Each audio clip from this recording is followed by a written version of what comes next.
One, two, three, let's go.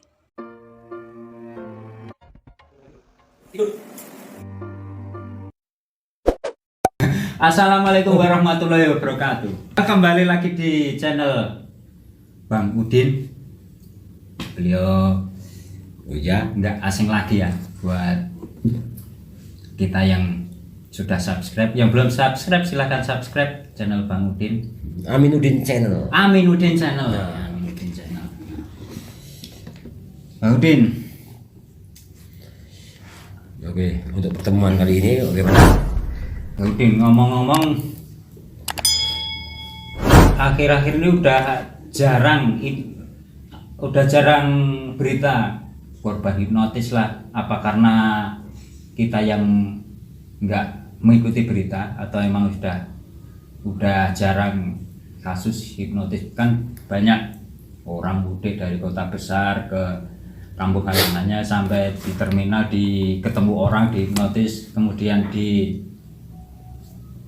dimintai harta bendanya.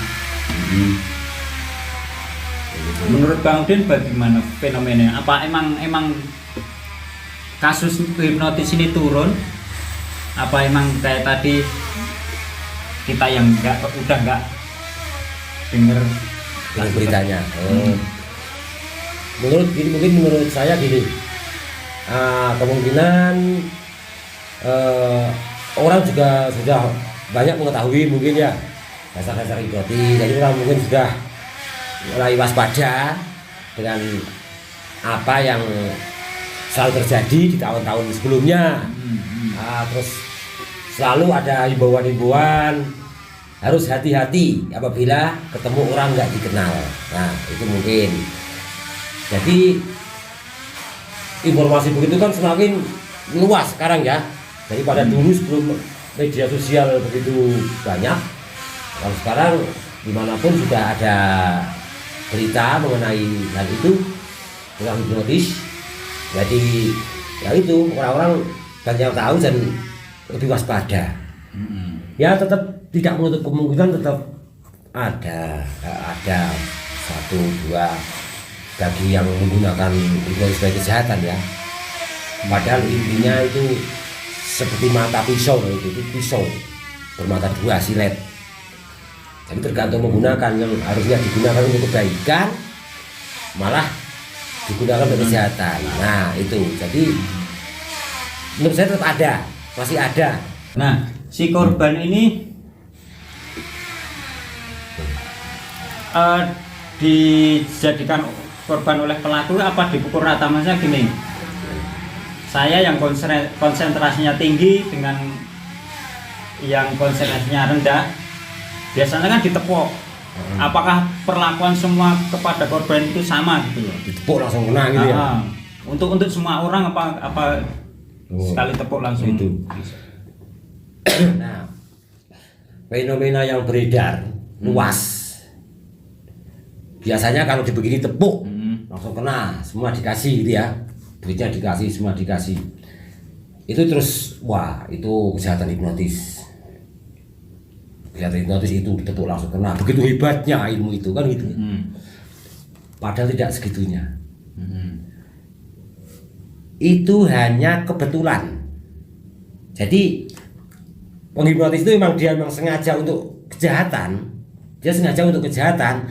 Jadi dia mengincar di tempat-tempat yang memang peluangnya ada, kayak terminal, kayak stasiun, di mana gitu ya. Mencari orang-orang yang dia pahami, dia perhatikan itu orang itu sugestif atau dalam keadaannya lagi panik atau lagi apa gitu ya. Nah itu dicoba. Tapi kalau tidak berhasil kan tidak dipost di mana-mana. Contoh misalnya saya nepuk Pak Dinas, padahal saya niatnya pengen itu kayak orang minta duit tak apa ya, tepuk. Ternyata Anda menyadari ada apa?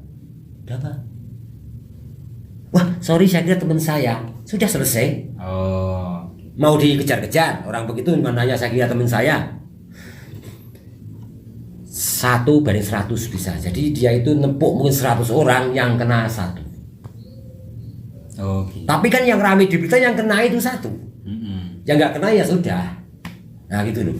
Jadi 1 banding 100 bahkan lebih itu terjadi kejahatan gara-gara ditepuk. Jadi bukan tiap nepuk bisa tuh bisa. Hanya orang-orang tertentu. Dia nepuk mungkin sehari dapat 100, dapat 1 sudah untung dia. Nah gitu aja. Akhirnya. Saya beberapa kali ditepuk barusan perasaan saya jadi nggak enak ini.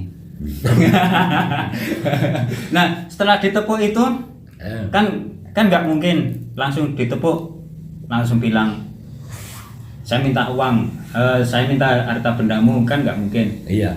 Sekali tepuk kan kayak kita masuk rumah untuk membuka pintu, gitu loh. Iya, iya. Nah ada proses selanjutnya nggak? Ya pas nepuk itu. Nah, setelah nepuk pundak entah apa.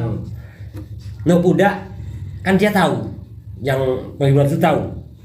Pas nepuk itu dia ini akan kenapa nggak tahu. Responnya tubuh. Kalau mungkin dia langsung gimana atau apa gitu mungkin ya sudah diselesaikan aja. Langsung apa maksudnya langsung ya maaf ya ganggu saya kira teman saya dari belakang itu. Tapi harus ada yang direspon ditepuk agak bengong bisa sini loh sini diajak ngobrol mau kemana atau apa. Nah, kalau gampang saya cari tahu itunya di sana dan sebagainya. Oh kalau masalah itu nanti gampang saya bisa itu dan begitu. Pokoknya dia membuat si korban itu merasa nyaman dengan dia. Seolah dia percaya. Nah kalau dia percaya lagi dia cek. Atau mungkin dia menawarkan bisnis atau apa. Saya itu punya ini loh. Ini kalau di sana itu dijual segini harga segini. Tapi ya ini untuk menolong kamu. Los begini aja lah biarin nggak apa-apa. Nah itu udah. Oh iya ya karena dia sudah nggak ada analisa kritikal area yang sudah dijebol sama dia. Maka dia sudah tanpa analisa. Ya hanya ya. Ada penolakan. Tidak ada penolakan. Semua yang dikatakan benar semua. Gitu kalau sudah masuk. Ya ini kita ngobrol-ngobrol ini untuk pelajaran buat kita semua. Syukur-syukur untuk membentengi kita untuk kejahatan gitu ya. Korban kejahatan. Bang Udin, hipnotis ini kan lingkupnya luas ya, bisa untuk kejahatan, bisa untuk kesehatan. Ya.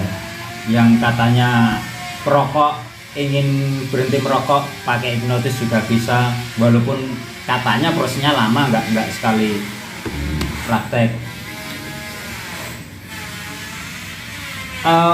Kira-kira ada yang bisa dilakukan, misal ada yang minta tolong dari luar kota misal, dengan kecanggihan teknologi kita bisa pakai video call atau apa bisa.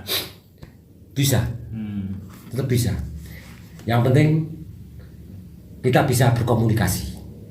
Intinya itu ya, bisa berkomunikasi dengan orang yang ingin minta tolong atau apa gitu, harus komunikasi. Intinya lancar berkomunikasi, lancar, tidak ada hambatan. Contohnya pakai video call tapi kok gangguan sinyal jelek, gangguan sinyal atau apa jaringan. Nah itu yang mempengaruhi banyak itu sebenarnya. Kalau dia fokus jaringan bagus ya jadi aja. Jadi enggak gangguan sinyal bisa mengganggu prosesnya sugesti masuk. Karena jadi kita komunikasi terganggu. Kalau cuma lewat suara telepon mungkin bisa juga. Mungkin kayak yang dulu pernah sering dilakukan para pelaku kejahatan ini, dikabari saudaranya kecelakaan lah, itu kan transfer. Itu kan supaya tidak menganalisa kan. Anak kamu kecelakaan. Ya. Contoh, di mana langsung tanya gitu. Saya tanya, kalau yang orangnya pikiran kritis bisa menganalisa ini, dia langsung masuk bawah sadar, kan dia bisa tanya, anak saya yang mana? Oh iya. Namanya siapa? Dia pasti berhenti di situ. Tapi kalau saking paniknya, maka dia dibikin panik supaya dia itu blank. Kalau blank, di mana terus sekarang di mana? Dia santai aja, tenang aja. Yang penting sudah saya tanganin. Ibu atau bapak tenang saja. sekarang gini aja, yang penting ini ada biaya segini yang harus segera diatasi untuk ini keperluan ini. Kalau dia panik, ya berapa? Ya tunggu sebentar ya, berapa minta dulu. Oh iya ya itu karena sudah nggak menganalisa. Ditambah lagi yang katanya jadi korban nggak ada di rumah. Nah itu. Ya. Ya itu, kalau misalnya kok di tengah-tengah ternyata dia tahu anaknya saya nggak ada yang namanya ini, ya sudah dia tutup aja telepon langsung dari yang orang jahat itu. Tapi kalau dia masih mengalir, pembicaraan itu mengalir, ya diteruskan aja sampai kemungkinan berhasil. Kalau untuk mempermudah prakteknya, apa ada jam-jam tertentu, misal saat kalau kejahatan biasanya kejahatan lewat telepon tadi, notis lewat telepon kan biasanya malam sampai tengah malam ketika orang tidur ada telepon kaget. Nah, ada jam-jam tertentu enggak? Ya itu kadang-kadang kan ya ngacak, tapi ya lebih bagus ya mungkin jam-jam itu, jam-jam kayak jam orang tidur itu, jadi terbangun itu langsung ya kan, masih pikiran kaget, langsung apapun langsung masuk di bawah sadar. Satpamnya lagi tidur, jadi satpamnya penjaga antara sadar dan bawah sadar. Nah itu, karena otak kita, kalau kita harus selalu menjaga dalam gelombang beta. Nah, bisa dijelaskan nggak step-stepnya apa yang gelombang beta itu? apa? Oh ya, ini tentang masalah saintifiknya ya, saintifiknya secara ilmiahnya ya. Secara ilmiahnya. Manusia kan secara garis besarnya dalam otak di gelombang itu ada gelombang 4 gelombang ya. Beta, alfa, theta, dan delta. Nah, di gelombang beta, dalam keadaan kita ngobrol-ngobrol nyantai begini, ngobrol begini, ini beta. Sadar penuh.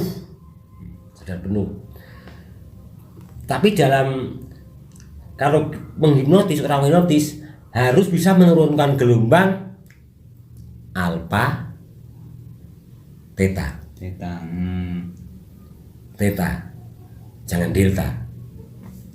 Kalau delta sudah nggak bisa masuk malahan.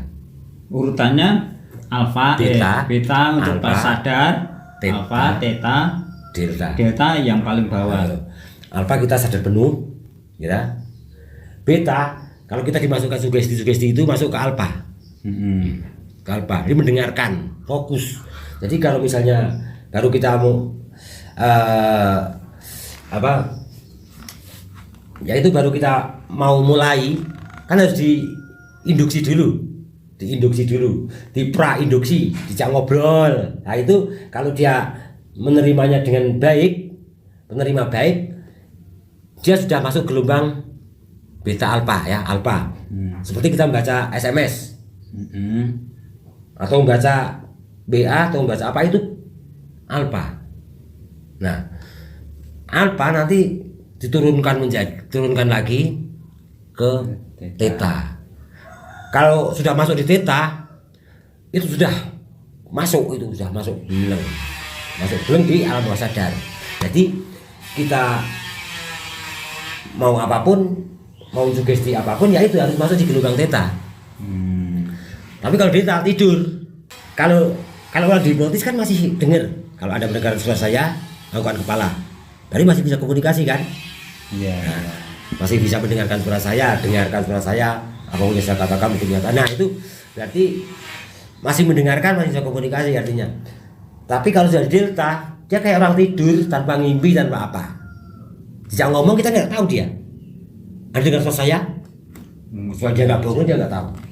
Nah itu syarat-syaratnya itu. Jadi gelombang antara menurunkan dari alfa dan theta, itu yang bagus itu hipnotis. Tapi kalau nggak turun, biarpun sampai dari pagi sampai siang, ya nggak ada yang masuk kalau nggak menurunkan gelombang itu. Ya.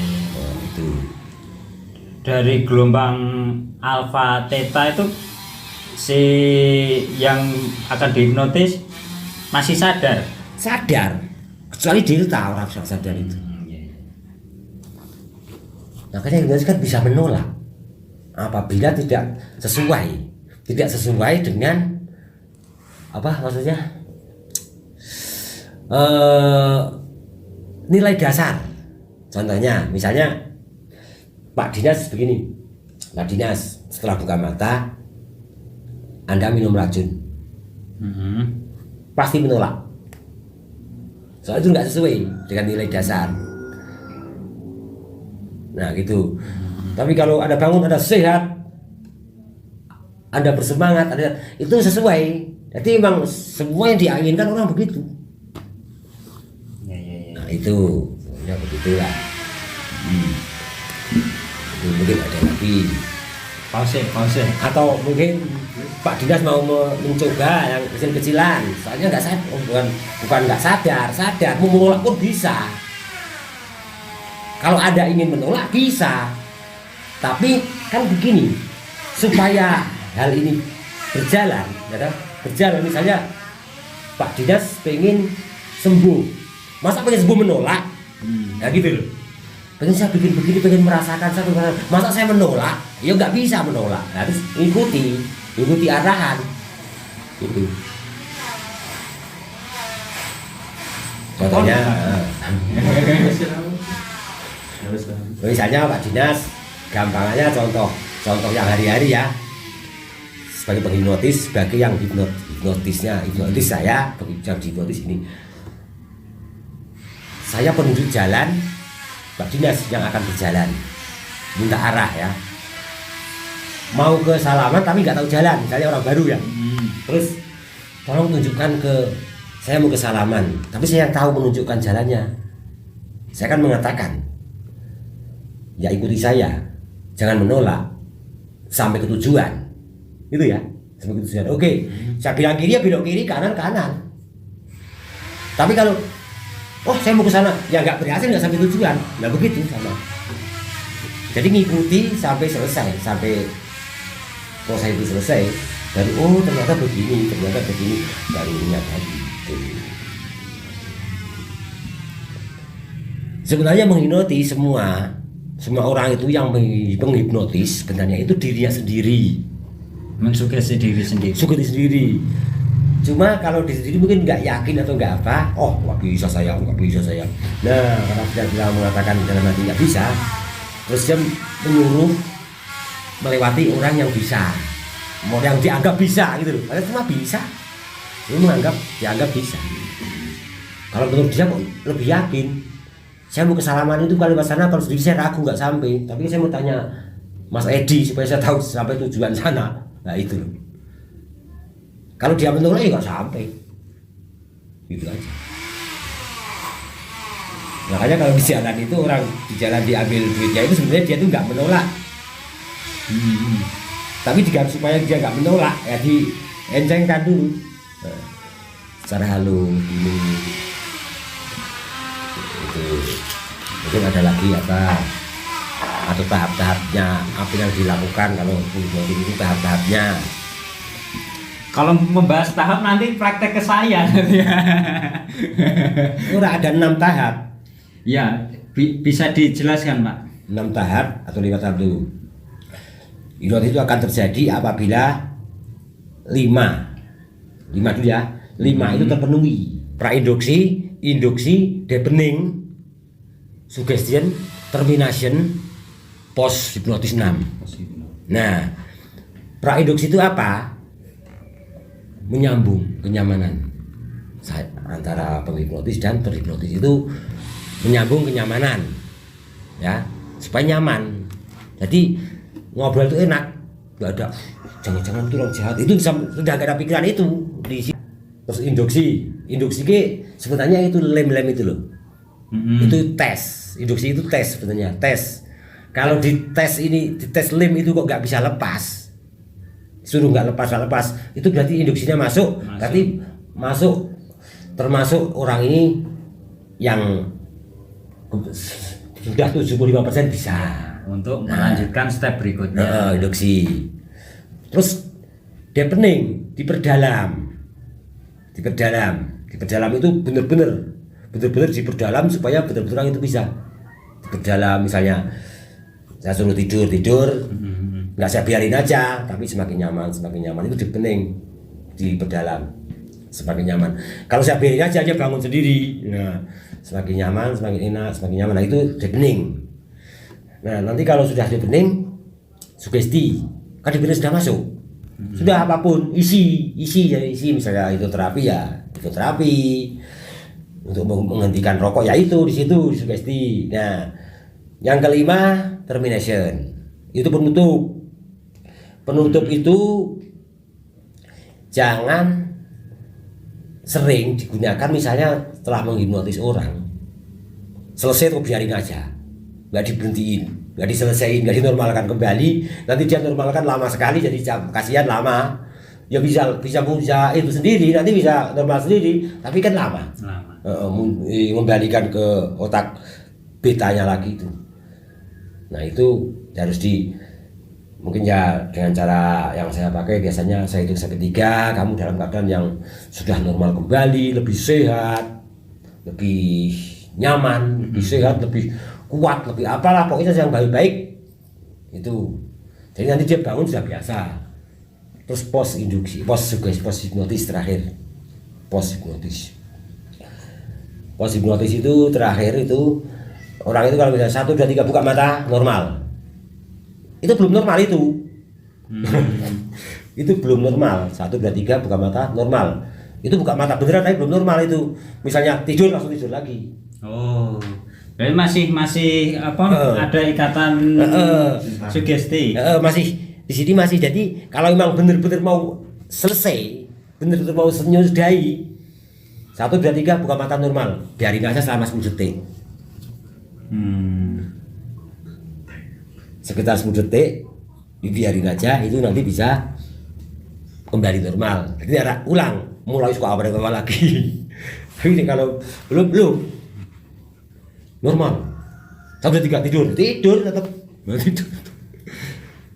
Berarti butuh beberapa saat untuk mengembalikan senormal-normalnya 100%. Jadi baru itu kan baru normal. Jadi dari bawah sadar itu baru naik pelan-pelan ke alam sadar yang benar-benar sadar. Itu. Makanya kalau kejahatan dia nggak bilang 1, 2, 3 ada normal, enggak, dibiarin aja.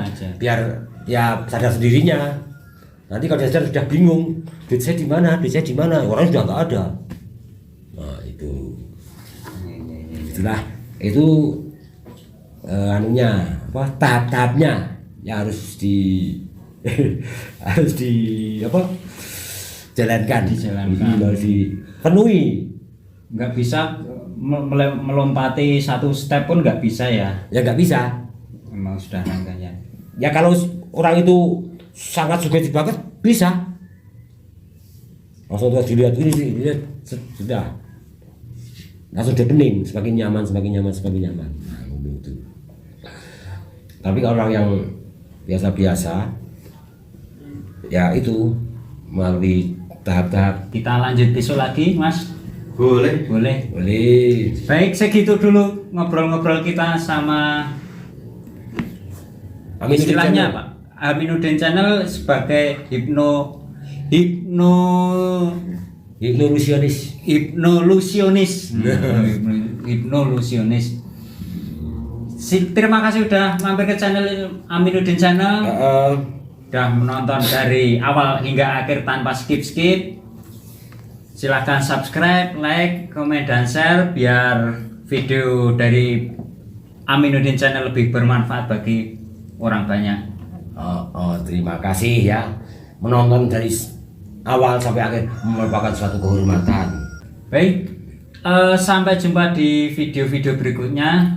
Kita bakal bikin Yang lebih seru, reality show mungkin, menghipnotis di tempat-tempat umum. bisa nanti bisa dipraktekkan. Oke. Sampai jumpa. Wassalamualaikum warahmatullahi wabarakatuh. Waalaikumsalam warahmatullahi wabarakatuh.